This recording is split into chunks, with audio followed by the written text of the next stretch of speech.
నీకేంట్రా పొయ్యి కాడ ఆకుమడి అంటారు. పొయ్యి కాడ ఆకుమడి అంటే పొలం మధ్యలో ఇల్లు కట్టుకుంటే ఇంటి చుట్టూ పొలం ఉంటుంది, వంట చేసుకుంటూ పంట చూసుకోవచ్చు, ఏ టెన్షన్ ఉండదు. దీన్నే కంఫర్ట్ జోన్ అంటారు. చాలా బాగుంటుంది, పైగా సుఖంగా ఉంటుంది. అందరం దీన్నే కోరుకుంటాం, అచీవ్ కూడా చేస్తాం. ఒక్కసారి ఆ సుఖం చూసినాక అందులో నుండి కదలం. దానివల్ల మన గ్రోత్ ఆగిపోద్ది, మన లైఫ్ లిమిటెడ్ అయిపోద్ది. ఎక్కడికో వెళ్ళాల్సిన వాడు అక్కడే ఉంటావు. నేను కంఫర్ట్ జోన్లో చేసిన సినిమాలన్నీ తేడా చేశాయి. ఆ జోన్ నుండి బయటకు వస్తే కానీ నిజమైన సక్సెస్ రాదని తెలుసుకున్నాను. మనం చేసే పని రొటీన్ అని ఫీల్ అయిన ప్రతిసారి దాన్ని కొత్తగా చేయడానికి ట్రై చేయాలి. డిఫరెంట్ రూట్ తీసుకోవాలి, కొత్త ఐడియా వేయాలి, అందులో రిస్క్ ఉండాలి. రిస్క్ లేకపోతే అది కొత్త ఐడియానే కాదు. ఇక్కడ తీసుకుంటాం, ఇక్కడ అమ్మేస్తాం, ఎంత లాభం. ఇది కంఫర్ట్ జోన్. కొంపదీసి ఇది ఎవడో కొనకపోతే ఇది రిస్క్.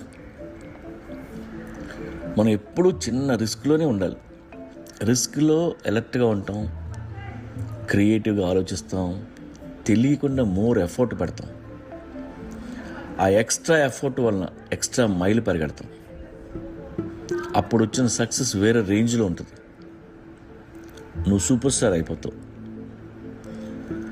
కంఫర్ట్ జోన్ బ్యాచ్ అంతా నీ వెనుకుంటారు, నువ్వెక్కడో ఉంటావు. నువ్వు ఉన్న ఊళ్ళో నీ కంఫర్ట్గా ఉంటే అర్జెంటుగా ఊరు వదిలే. ఇదే పని వేరే ఊళ్ళో స్టార్ట్ చేయి. తప్పదు, నేను లాక్ అయిపోయా, అదే ఊళ్ళో ఉండాలి అనుకుంటే అట్లీస్ట్ నువ్వు చేసే పని ప్రతిసారి కొత్తగా చేయి. లైఫ్లో ఎప్పుడూ మన కింద మెత్తటి క్వశ్చన్ ఉండకూడదు, యాస్ కింద ఫైర్ ఉండాలి. ఓవెన్ మీద కూర్చుంటేనే మజా, కింద కాలుతుంటేనే కరెక్ట్గా ఉంటాం. అందుకే నువ్వే మంట పెట్టేసుకుని దాని మీద కూర్చో. అన్నీ గ్రాంటెడ్గా తీసుకోవద్దు, రొటీన్ తీసి పక్కన పెట్టి భయం వైపు అడుగులు వేయి. నువ్వు చేసే కొత్త పని మొత్తం నీ కంట్రోల్లో ఉండకూడదు. స్ట్రేంజర్స్తో మాట్లాడు, get more information, make a plan. ఏదైనా తేడా జరిగితే నువ్వే అకౌంటబుల్ అయి ఉండాలి. అలా పెట్టుకో. ఎప్పుడూ రెస్పాన్సిబిలిటీ నుండి ఎస్కేప్ అవ్వద్దు. మైండ్ ఎప్పుడూ పాజిటివ్గా పెట్టుకో. ఇలా కొత్తది ట్రై చేయడం వల్ల కొంపలేం అంటుకో, ప్రాణాలు పోవు. బట్ ప్రతిరోజు ఎగ్జైటింగ్గా ఉంటుంది. మీరు ఎంప్లాయ్ అయితే ఉన్న జాబ్ని కొత్తగా చేయండి, లేదా కొత్త జాబ్ చేయండి. పిట్టగోడ తెలుసు కదా. పిట్టగోడ మీద నడుస్తున్నప్పుడే ఆచి తూచి అడుగేస్తావు.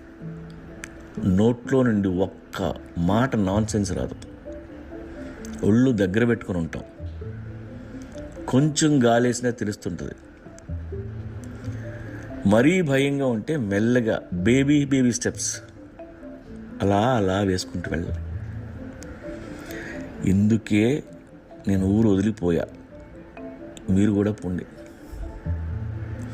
ఫైనల్గా ఒక మంచి మాట చెప్తా, గుర్తుపెట్టుకోండి. What nourishes you destroys you.